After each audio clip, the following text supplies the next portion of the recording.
Jamarsko, já razão último, nós só tem justicieel Vierlanden overleg, maneira de conhecer, essa aqui tá plataforma, caminha quatro ministros da justiça de Reino também junto, e nós está discutir diferentes tópicos, não? Tópico não que toca é parte de combater criminalidade organizada,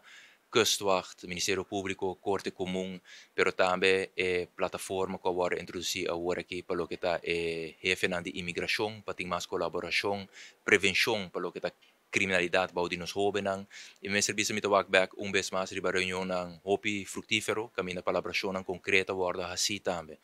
Por exemplo, nós a decidir que o Kustwacht também worden ampliar, para Aruba essa que significa especificamente 20 funcionários extra para fortificar o departamento aqui, que consequentemente nos pode percorrer para mais segurança na nossa fronteira. Banda disso aí também, o colégio de alto comissário de polícia a 3,5 milhões de euros alocar para de forma em prosseguir fortificar o diferente departamento da policial, pero sumamente satisfeito também de por a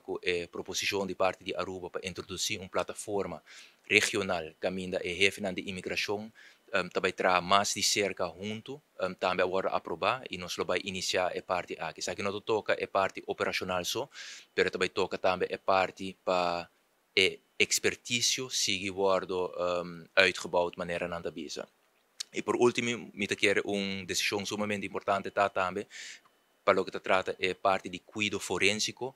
uma decisão agora tomada também para nós ancrar essa aqui para o seguinte 4 para 5 anos, de forma de percurar para, rolando em caso aquilo que o caso aqui para percurar para nós pôr vinco um programa manager, para de forma é parte de cuido forensico de reino também, há mais atenção. Maneira de conhecer, abril último, todo tem um congresso grande, riba o tema de cuido forensico na Corsou, caminda tour e ministers nan também participar e tem diferentes colaborações agora assim também já não entre tour stakeholders não e nós é importante agora aqui para nós ancrar essa aqui também a base de um plano a largo prazo para de forma é porque dá sua devida atenção.